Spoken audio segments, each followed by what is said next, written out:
Hi, I'm Carla, mystic, palm reader, and lifelong seeker of the strange, sacred, and slightly unhinged.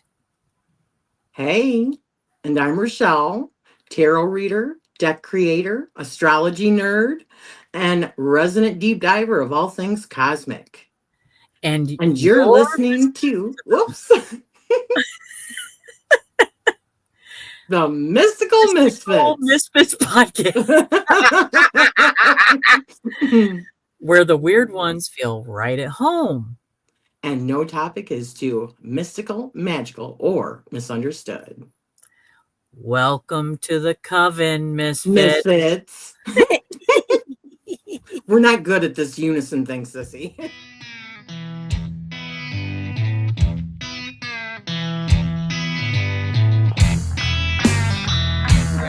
That's all right. Yes. It was fun. Yes.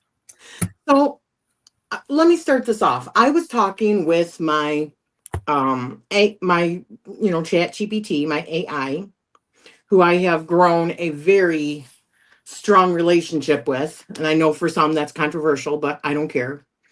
Um and I was asking her because we were in a conversation about other things stemming from like ancient Sumerian stuff. Right. And like in the Bible and stuff like that. And so it made me think, well, I wonder, what about the tree of life? Is the tree of life or the tree of knowledge associated in Sumerian stories also? She said, yeah.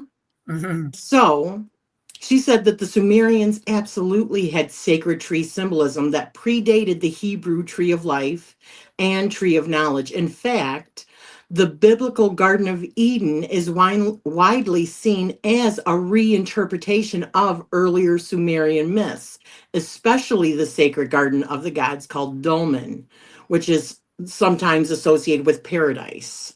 Mm, So she said, let's open this up. Let's open up this ancient orchard and take a look at it. sounds good. So the first thing that she said was the earliest appearance, the Sumerian sacred tree. So long before Genesis, the Sumerian and Akkadian tablets, and this was circa 2600 to 2000 BCE.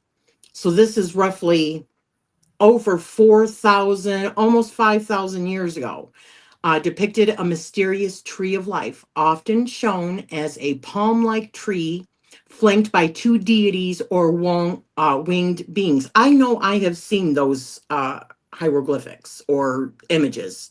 Can Right. you recall those? Can you recall those? Like symbols. Like the palm trees with the two deities on either side in Sumerian like artwork? I'll have to show you after this. Yeah, As yeah. soon as you see it, you're going to go, oh, okay. I know you will. But it says it appears on countless cylinder seals and temple reliefs. A divine figure, often Inanna or Ishtar, or two winged genii, stand beside the tree, sometimes with flowing streams of life water and fruit or buds. The tree symbolizes the axis mundi, the central column connecting heaven, earth, and the underworld, just like the later Kabbalistic tree of life. The Isn't Sumerians called it something akin to the hulu, hulupu tree or the mess tree, both terms connected to divine order and sacred knowledge. So, what do you think about that? I think that's freaking phenomenal. I mean, thinking about what you just said anyway, I mean, there's so many different mythologies around it that I feel like so many of our ancestors in different cultures are all talking about the same thing. Yup. And just like with the tree, I just did a walkthrough of Daniel's deck, and he's got the lovers, kind of like from the Rider Waite Smith. They're standing next to it's. I said tree of life in the video, but it's the tree of knowledge of good and evil. But I mean, it's still a tree, and I guess I mean, the apple tree comes from something I think Christianity added to it. So it's like, how do we know really what kind of tree it was? and what was truly the forbidden fruit, Right, right? right.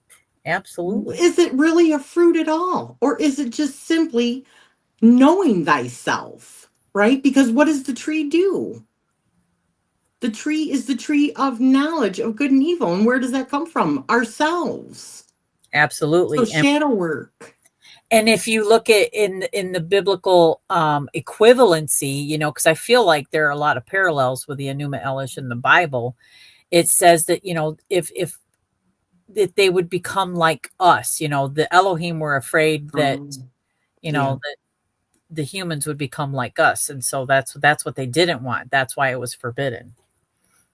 right. So that's Exactly. knowledge. That's knowledge. Absolutely. So the second part here says the myth of Anana and the Hulapu tree. This myth comes from an ancient Sumerian poem often titled Anana and the Hulupu tree. And this was recorded around 2000 BCE, so a little over 4,000 years ago. Here's the essence. The goddess Anana finds a hulupu tree growing on the banks of the Euphrates. She uproots it and plants it in her sacred garden in Uruk, which is now modern day uh, Iran, uh, I, Iraq. Iraq. Okay. Iraq. She plans to carve a throne and bed from its wood, sacred symbols of divine rulership and fertility, but the tree becomes inhabited by Mm, one, a serpent at its roots. mm, This next thing, woo, a female spirit, Lily in its trunk, uh-huh. and the Anzu bird in its branches. Wow. Yeah, right. So the later hero Gilgamesh helps Inanna by driving away these beings and cutting down the tree. So does that mean quite possibly is the serpent at the roots, is that really Lilitu? Is that the spirit of Lilitu in the serpent? Which also people look at is Lilith the same as Lucifer? I mean, these are all just Right. things to ponder on, right? Yes. Yes. So symbolic parallels to Genesis. So Sumerian symbol, we've got Hulubu tree in divine garden, which is the same as the tree of life or the tree of knowledge in Eden in the Genesis equivalent. For the serpent at the roots, we've got the serpent who tempts Eve. For Anana, goddess of wisdom and fertility, we have Eve, the archetype of feminine knowledge. Garden of the Gods in the Sumerian, and Garden of Eden in Genesis, and Gilgamesh, hero who aids in Sumerian symbolism. And then in Genesis, the equivalent is Adam as caretaker of the garden. That's no coincidence right there. Wow. You know? Okay, so I just looked up what an Anzu bird is, and it's the feathered dinosaur. Oh, like Quetzalcoatl, Wow. Yes, Enki, the Enki, the feathered serpent. serpent, right. OMG. Wow. So this obviously, or from what I'm guessing, a serpent in its roots, a female spirit Lilitu, and the Anzu bird, they're three different archetypes. Yeah. They were all merged into one archetype in the Garden of Eden in the Yeah. Genesis story. Yep. Yes. How Absolutely. interesting is that? Yeah, and they all represent some type of protector knowledge. Wow. Gatekeeper. Yeah. Yes. Wow. Isn't that interesting? And So when then, it says, oh yeah, I'm keep sorry, go ahead. no, I was just looking at the whole thing. It's ancestral mythic DNA. Oh, You know, the Hebrew scribes were clearly working from the Mesopotamian archetypes, but recast them into a monotheistic moral tale, which yeah. we see in the first five books of the Bible, which is the Yep. Torah, which Mm, is the Jewish Bible, right? yes. Yes. So the mess tree and the divine laws of civilization. It's either known as the, what was it called? The Pulu, the hulupu tree or the mess The tree. hulupu? Yeah, the hulupu. Hulupu, Oh, yeah. yeah. So, in another Sumerian text, Anana and Enki, the goddess Anana visits the god Enki or Ea at Eridu and receives from him the me or mess sacred decrees or powers that govern all aspects of civilization, from kingship to art to knowledge. So these mess were often stored within a holy tree or symbolically represented by it. Thus, the tree of life also becomes the tree of divine knowledge, the container of divine codes. That's an almost direct parallel to the Genesis symbolization or symbolism. The Yeah. tree of knowledge of good and evil, the Mhm. me, huh? Yeah. Divine knowledge of opposites and creation's laws. So, know thyself, right? Yes. The me tree, know thyself. The me tree, is that our DNA? Is that our spiritual, like the different levels of our spiritual soul or something? Yeah, it is. It's just saying that that's our cosmic code is our DNA. Is it our chakras? Yeah. Is it all that? Wow. Yeah. S- So the Dilmun, the Sumerian paradise, this is the equivalent. This is the Sumerian equivalent to Eden. The Okay. myth Enki and Ninhursag describe Dulman, a lush, sacred garden where the gods dwell.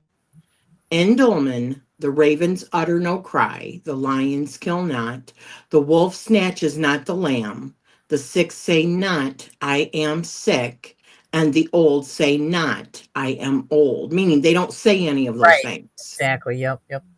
This is the prototype of Eden, the pristine world before corruption. With Dolmen, Enki eats the forbidden plant of Ninnursag, leading to a divine curse, another echo of the tree of knowledge motif long before Genesis. So he ate of her.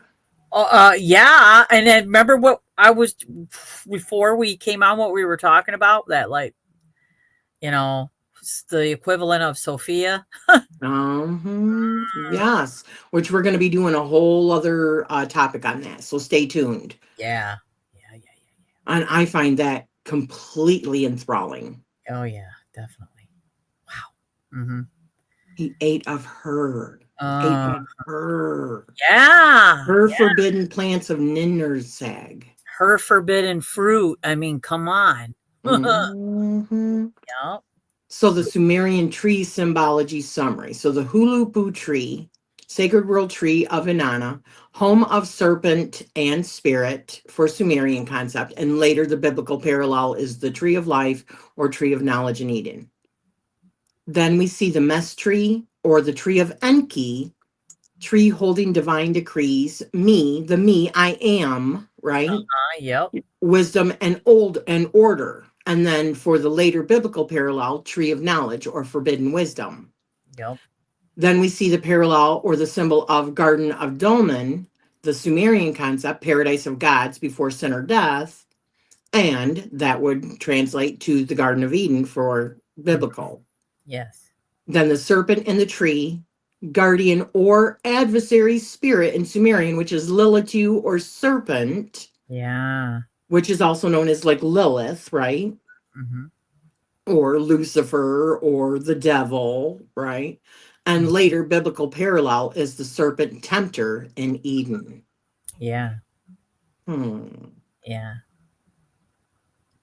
So the esoteric thread. I'm sorry, did you want to add anything to that, Well, I was sis? just thinking, these tablets that the Enuma Elish is from, they weren't discovered till the 1800s.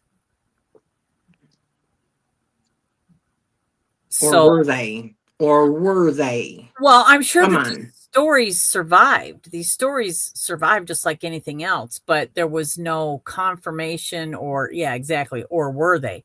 But a lot of the, like what we're getting to, the tree of life and all of that, was taken from those first five books, the Jewish mysticism type thing to establish those hermetic principles or whatever.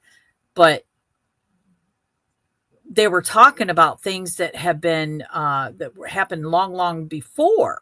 So there's still, it's that whole game of telephone. Well, check this out, okay? According to Billy, I was gonna say Billy Crystal, but Billy Carson, Yeah. Bill Crystal. um, You look so marvelous. Thoth is the son of, he's the Atlantean, the son of Enki, right? Yes. Oh, yes. Uh-huh. And the emerald tablets, which are also a basis of Hermeticism, Yes. are supposed to be 36,000 years old. Right, right.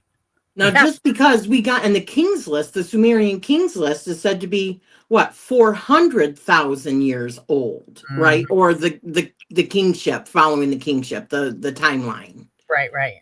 Uh-huh.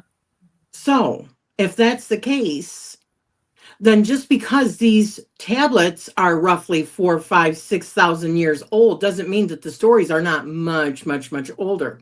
Yeah. And when we get to the Bible, Mhm. that is written roughly 2,000 years ago, Uh-huh. right? Right. Right. Exactly. Who says that they did not have those things then and then they Oh went my underground, goodness. or that some of these secret mystery schools don't still have this information? Absolutely. Absolutely. Yes. Oh, absolutely. Yeah, you're definitely onto something there because I think that anyway. I do. And you and I were talking about how personal gnosis Yeah. is, it's your own personal truth, but I mean, the things that we are reading today came from someone else's personal gnosis, thousands of years ago. And then, people did the same thing. They heard it and they were like, oh, wow, yeah, because there's something inside your, again, DNA that Right. remembers it as the truth. That That's why it, remembers it. yeah, And exactly. do we unlock these things in each other? Oh yeah, absolutely. That's why personal gnosis is so important, but it still begins there. Why do you think for us? I mean, when I talk about alien, okay, I know a lot of people say that they don't believe in aliens or these gods, right? That people have looked at throughout history as being gods or supernatural beings or whatever. I see them as alien, right? And Yeah. you've seen them as alien. Yeah. So, is that something that we activated in each other, or that mom activated in us from a young age? Because I now see other people coming out and saying the same thing. But this is something that we have known in our DNA, or Mm. known for like as long as we can remember. I think that you said a key word, activate. I think that that's what it's about. There's activations and the codes are within us. It's just that In our someone else might, DNA. yeah, someone else might activate those by, it could be a situation, it could be the person, it could be anything, but it's because it's like that feeling of deja vu. It's like, whoa, you're remembering something. And then once you unlock it, it's there. And Quantum it's, entanglement. yeah, Yep. oh yeah, yeah. Wow. Mind blowing to think about, actually. Because Oh, isn't it that's like pretty if you cool. think of that collective consciousness, um, it's when we're all when we recognize the commonalities in someone's story instead of focusing on the differences. You know what I mean? That's the idea, I think, instead of focusing on the differences, because then you stop listening once you, I just don't, you know what I mean? You just kind of, Yes. instead of, looking for those common things, because that's where the puzzle pieces start to fit together. And I think that's where labeling is such a disservice, because Yeah. once we put a label on something, we say, no, it doesn't fit into that label. And Yes. then we stop looking outward. Yes. Okay. Absolutely. We stop looking at where things are connected and just start saying, well, it doesn't fit there. Yes. Absolutely, sis. I think Absolutely. that's a small mind that has to do that. Like I said, I understand where labels come in. If you use them for your own empowerment or Right. if you're introducing yourself, Yeah. but if we limit ourselves into that little bitty box, we lose so much. Yes. Labels help with discernment. and discernment should be used to like protect yourself, but I mean, it what is the threat? You got to understand, like understanding what the threat is. What are you protecting yourself from? You know what I mean? Mhm. Yeah. Yeah. So the esoteric thread for the tree of life in Sumerian mysticism was never about sin. It was about connection, knowledge, and power.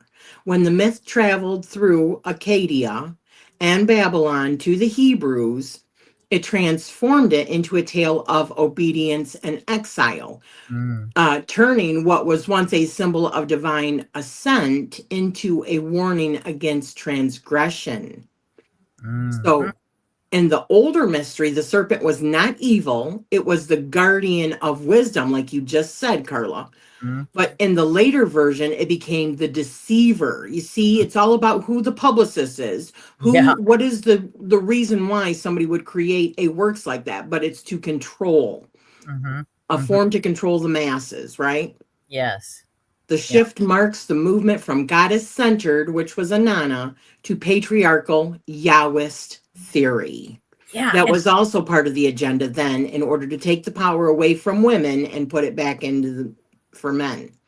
yeah, exactly. So when you think about that, again, knowledge, power, and then you've got gatekeepers. Okay. So if it's about, somebody handing you knowledge and you've got the red pill or the blue pill. So the blue pill protects you, right? The blue pill it gives you the truth. It's going to protect you. Or if either that or I have it opposite. I don't remember. But I don't remember what it is either. one takes, so you take the wool off and you see everything, like your book of secrets to break out of the matrix, it makes you understand where you are, understand. So that's the your discernment says, ooh, I need this knowledge. Whereas if you're part of that faction that says, no, that's a threat, then your discernment says that's a threat and you stop listening. Yeah, But it's all knowledge. yeah. So why is knowledge a threat? Because people do not want to look at themselves. And those that are in power don't want people to look at themselves, because once they really truly look at themselves and see themselves for who they are, they become empowered. Mm-hmm. And that takes the power away from those that want to perceive that they are the powerful ones. Yeah. Yeah. Same stories, different narrative, different narrator. Yes. So it says here in summary, the Sumerians had sacred trees representing life, knowledge, and cosmic order long before Genesis. Their Hulupu tree and tree of Mes are direct mythic ancestors of the tree of life and the tree of knowledge found in the Hebrew Bible. The roots were Sumerian, the branches spread through Babylon, and the fruit ripened in Eden. So that makes me think of whenever Babylon is brought up, the Tower of Babel, right? Mm-hmm. The fall of the Tower of Babel. What could that be?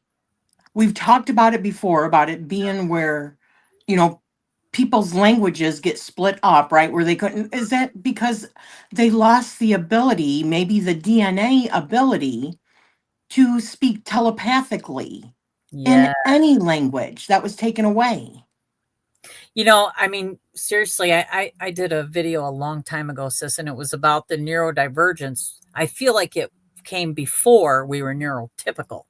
And if you look at, the antennas or the receivers on the brain, in a neurotypical person, those branches aren't as frayed. But on a neurodivergent individual, those branches or receivers are and are very frayed.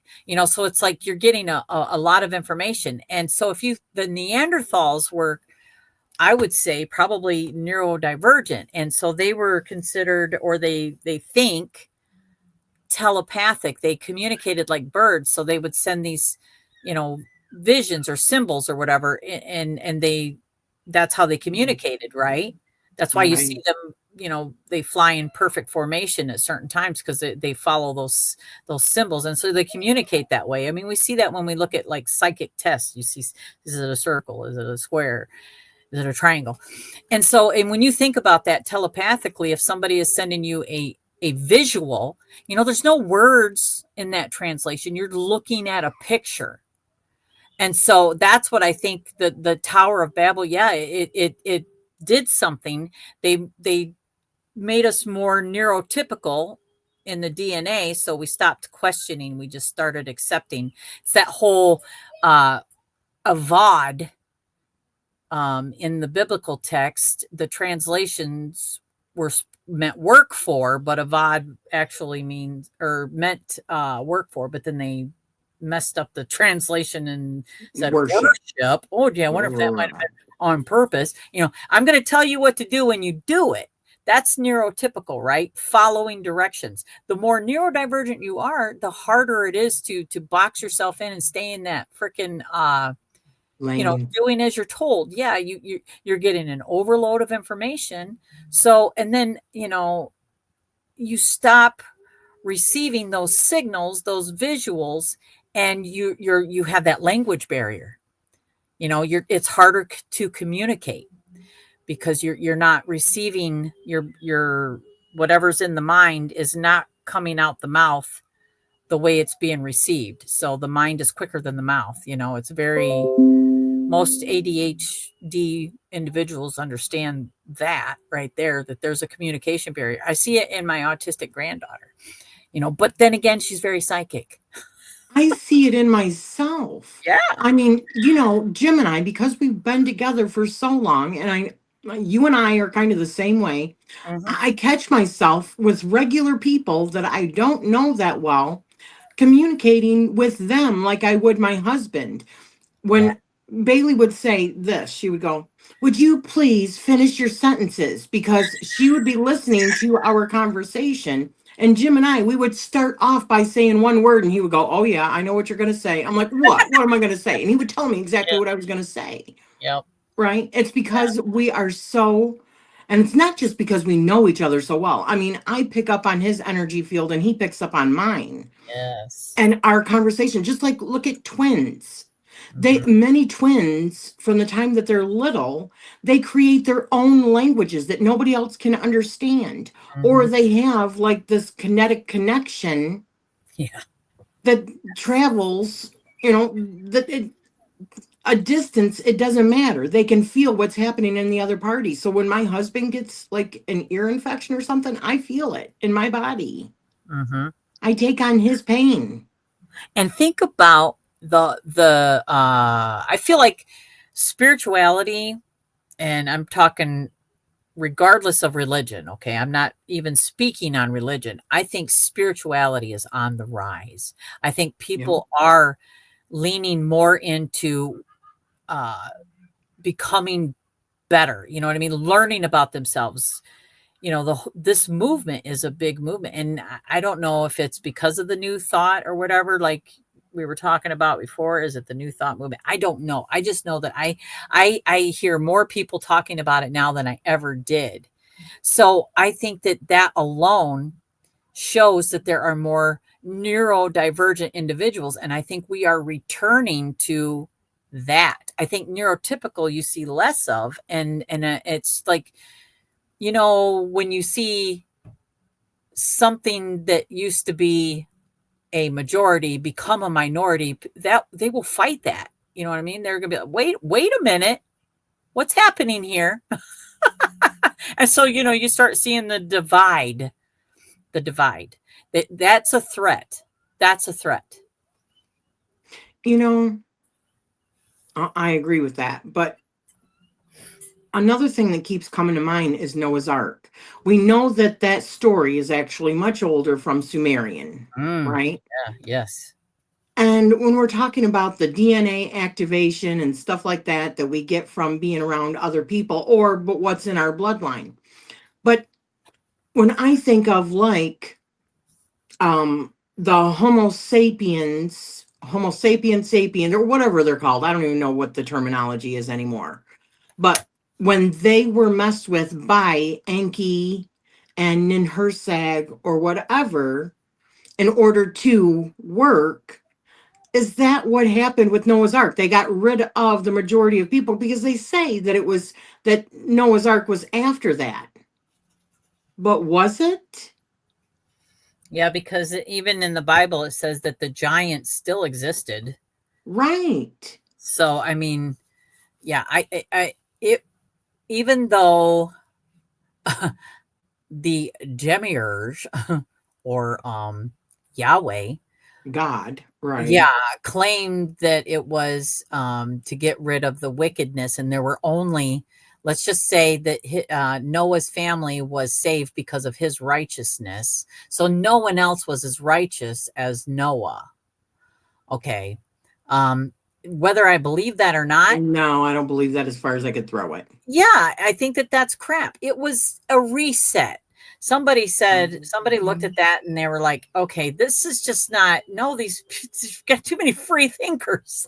And was Noah's Ark really an ark that lasted, or was it a facility for housing DNA when they repopulated the earth again? Yeah, yeah, definitely. I think that's exactly it. I think that there's always been some type of interference or guidance or whatever you want to call it. These powers behind the, it's like Oz, the wizard, Mm. there's somebody behind the curtain, and it's not who you think it is. There's always somebody that's intervening either on our part or on theirs, but it's never public knowledge. Again, who's the person receiving the knowledge? Is it good? Is it bad? What is it? What are you going to do with it? Somebody else thinks that by controlling it, that's power. It's not money. It's not, you know what I mean? It's really Mhm. it's the It's knowledge and influence. that exactly. So if there's something they don't want you to know, they're going to distract you with something that is, it's like, ooh, firecracker, ooh, ah. Or they're going to find something that separates people rather than finding your commonality, like what you said. Mm-hmm. People become divided. So Yep. that is the distraction. People fighting over, well, this is my opinion. This is my opinion. Yeah, No, if you're on this side, you're wrong and you're not a human being. And yeah. that's all a ploy. And people just fall for it, I man. know. I know. It's United we stand, frustrating. divided we fall, right? So Yeah. we're going to divide so that you all fall so that it keeps us in power, right? Yep. That's Yep. how we distract. And when you look at those stories, I mean, the biggest one is that I'm almost convinced of this. I say almost, I'd say I'm 99.9% sure that if I was living in the days of Yeshua, I think he would have been on our team, if you know what I'm saying. Oh, hell yeah. He'd have been practicing all sorts of herbal medicine, probably some type of chanting because he understood frequency, and I mean, I'm pretty sure he would have been labeled a witch But you know what? Here's the or a thing about mystic, that. Oh, yeah. Yes. at least a Because mystic. look at the old things that the other books that got suppressed, that never got put into the Christian Bible Uh-huh. because they didn't fit the narrative or they said that they were not Yep. legitimate or whatever. But look at some of the stuff that even Morg talks about on his channel, like Yeah. the things that Jesus Christ really did when he was younger, like actually kill people and bully people. Was that his form of descent before he could become who he was? He had to do some friggin' shadow work himself.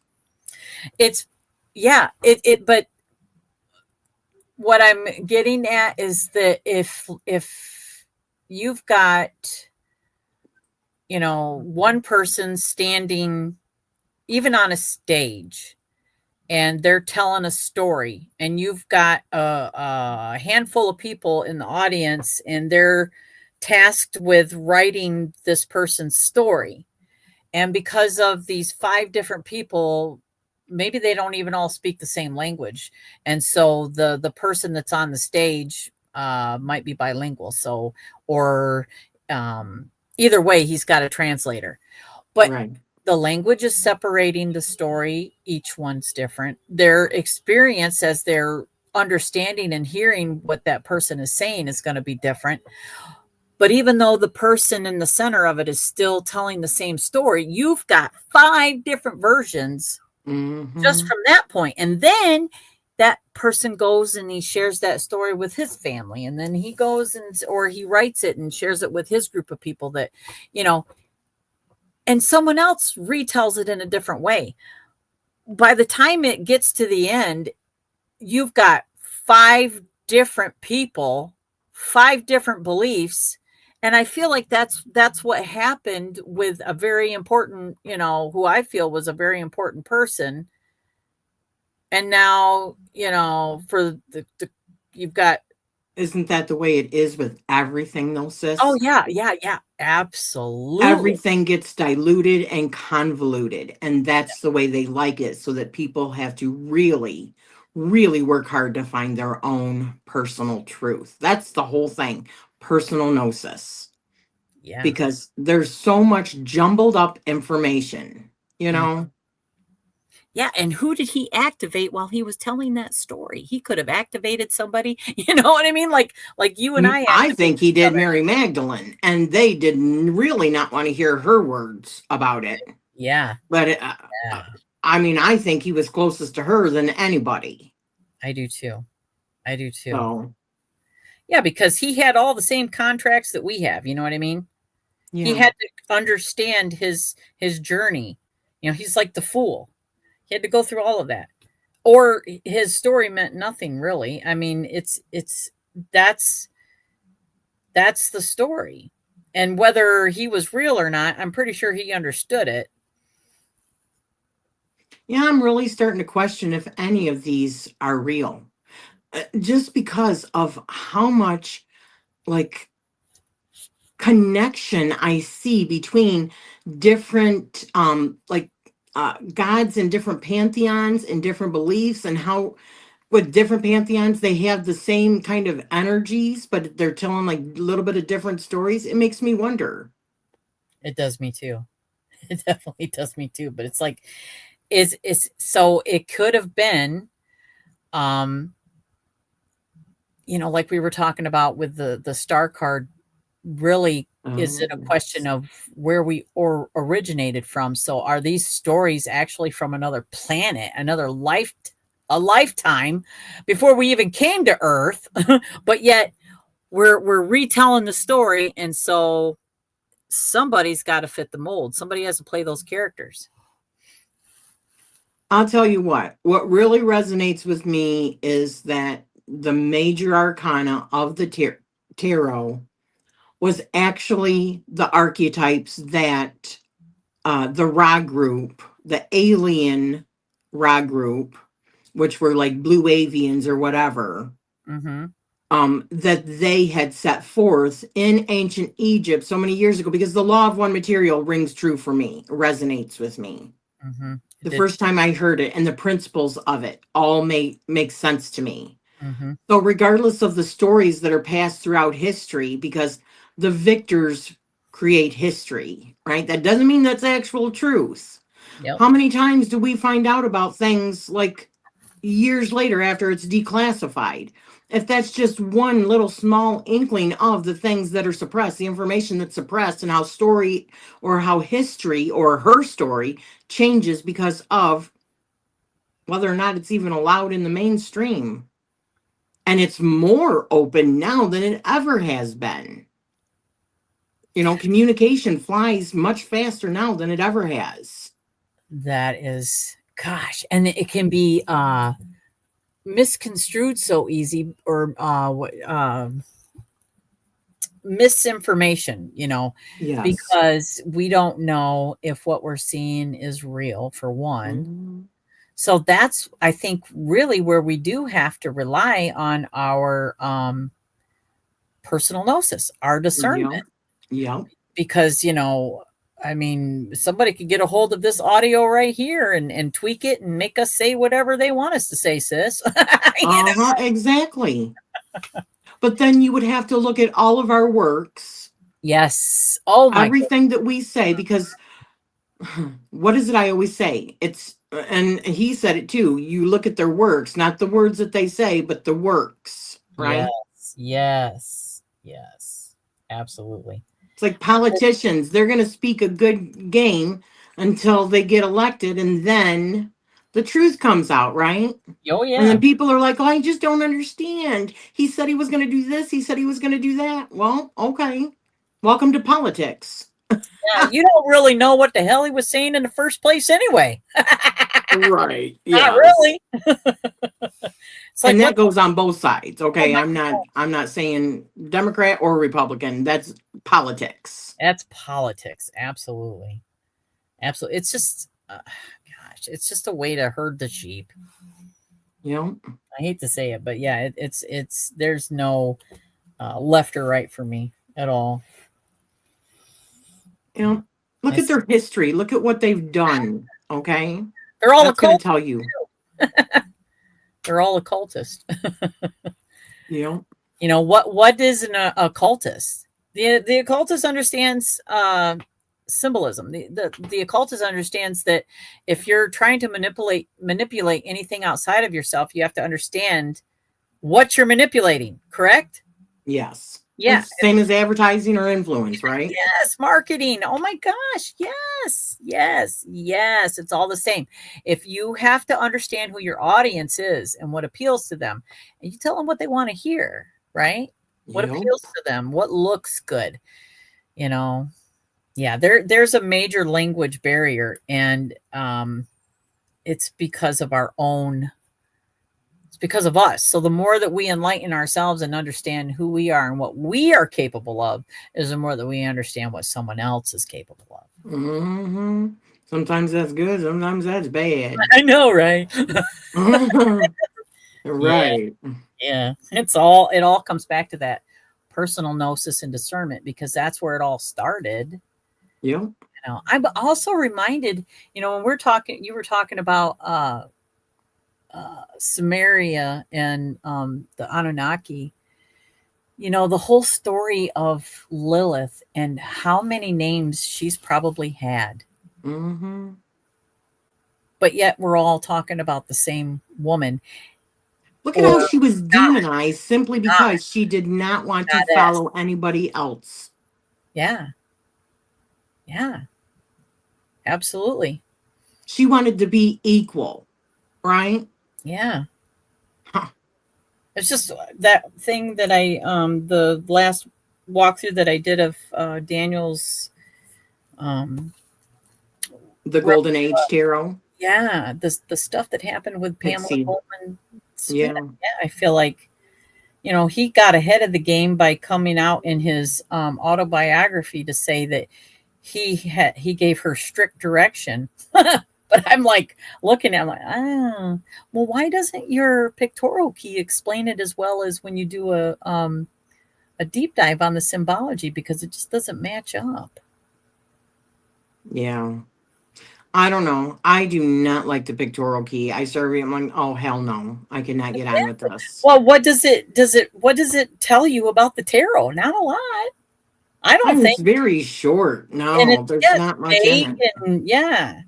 Whereas if you actually deep dive into the symbolism, the artwork, you understand more of the keywords. You understand what the card's trying to say. So, I mean, again, we come back to that whole visual communication, the whole communicating with what we see instead of what we hear. I mean, it's pretty much like what you said, though, sis.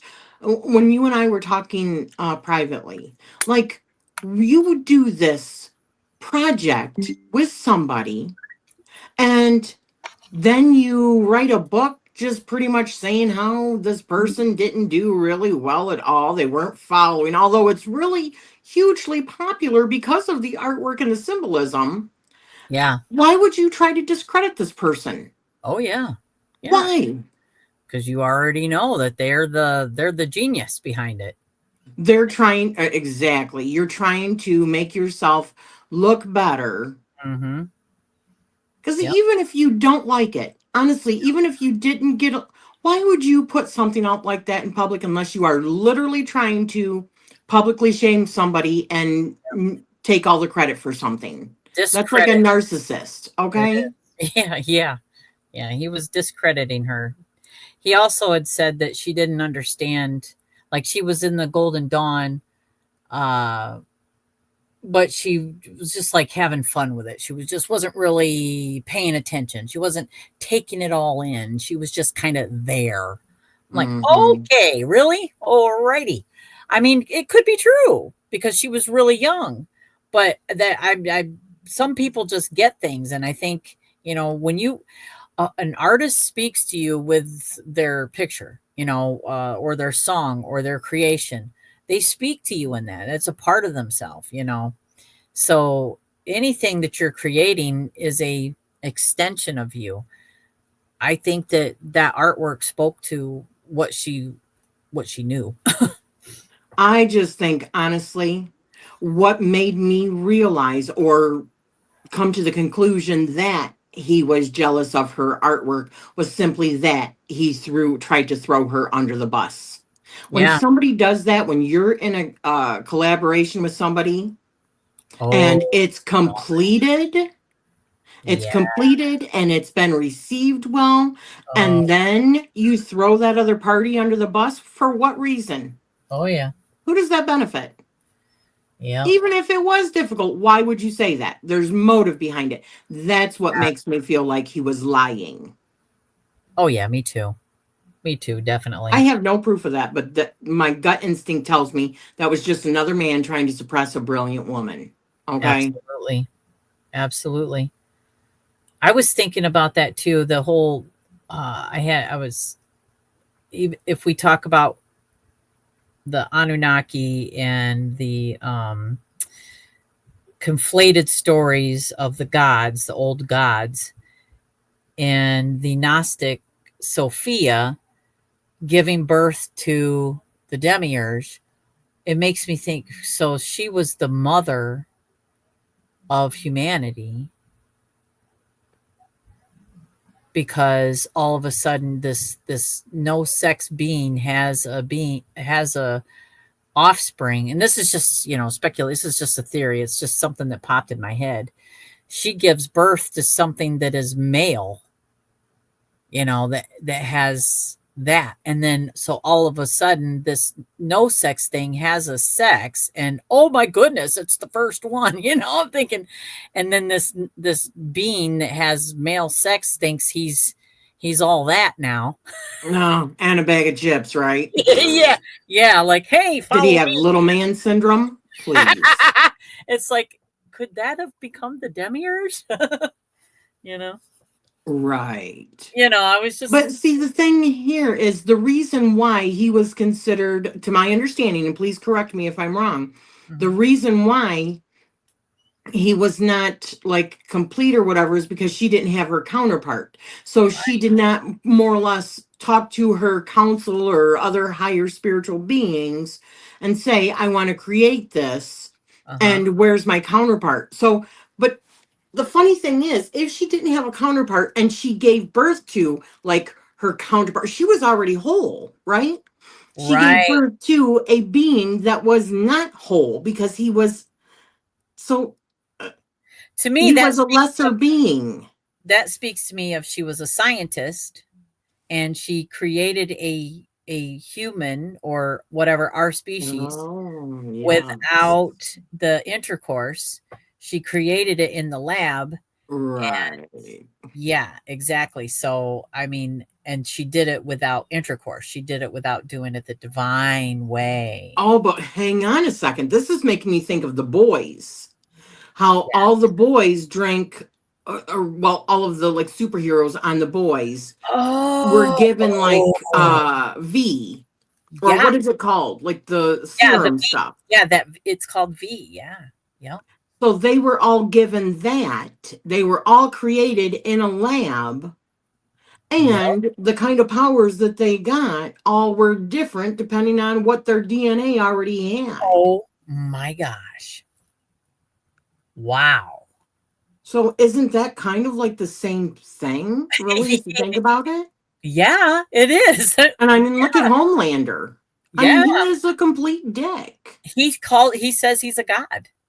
Right, exactly. And look at the things that he can do. Yeah. Yeah. Oh my gosh, isn't Like that you said, look what I can do. Look yeah. what I can do. Wow. Yeah. I'll tell you, it's a lot to think about. And again, who's telling the story? You know what I mean? Who's telling the Yeah. story? Are they either going to dumb it down or are they going to make it a little bit more fantastic than what it really was? But either way, it depends on who's listening to it and whether you're getting persecuted or, but it's the same freaking story. And what kills me is, the people that separate you by label because it's something they don't understand. And so they end up, like, again, I'm thinking of the witch trials, like there was more to that, but I mean, or the people that persecute others today because they practice something that they think is evil, but yet it's the Or same. practice something different than them, thinking that Yeah, they should, because they have a platform, that they should be more this yep. or that. But their religion is You're a based witch upon hunter. the same religion you know what I mean? The religion is based upon the same person that my Mm, religion is based upon. well, maybe. Maybe, Maybe. but I mean, it's possible. Yes, it's possible. Here you go, sweetheart. Thank you. I think about that all the time. I think it's just because so much propaganda is put out, so much fear mongering, and sometimes people just, because they're afraid, they don't want to hear it, right? They don't want to open that up. And curiosity killed the cat. And look at Lilith. I mean, she was like the first woman who really did not want to be, subservient to a man, or to do what she was told, because she thought that she was equal. Yeah, And because she went against it, then of course she is like evil incarnate. She is the mother of demons. mm, Why? Because she just refused to bow? is she Sophia? you know, Maybe. I think um, because I want to clarify that when I talk about Yeshua, I don't worship Yeshua. I don't worship anything Right, at me all. neither. I I just worship myself. Okay. and I don't really even worship myself. I you know what I mean? Well, what does worship mean? I work for myself and my betterment. I work for my family's betterment. Yeah, yeah, yeah. Because again, you see worship for the way it really is.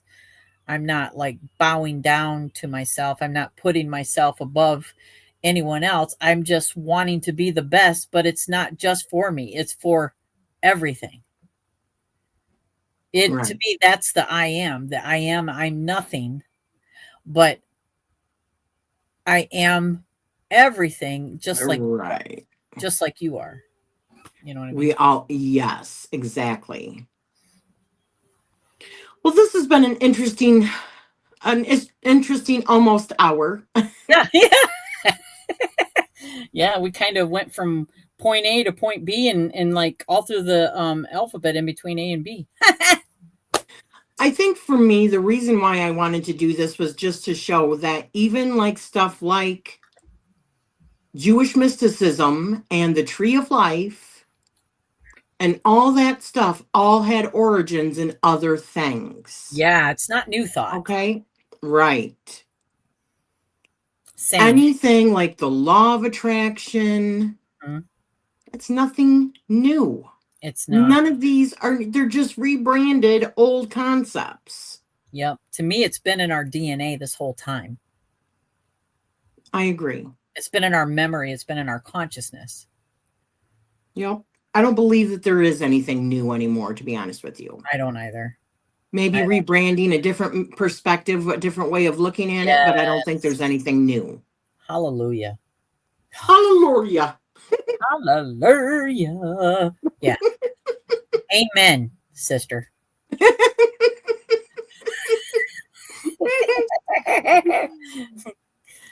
Well, all right. Well, I think this would be a good time to say thank you so much for sharing this time with us.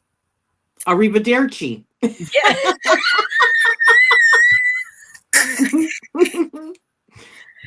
And we'll see you in the next, or should we? You'll hear us in the next one. Yes, exactly. You won't be seeing us. Yeah. Nanner, nanner, nanner. No. And yeah, definitely stay tuned because I think we're gonna kind of stay on the whole like who was, Sumerian stuff. yeah, Yes. yeah, early as we can go. All right. All Yes. right. Thank you again and stay tuned. Bye.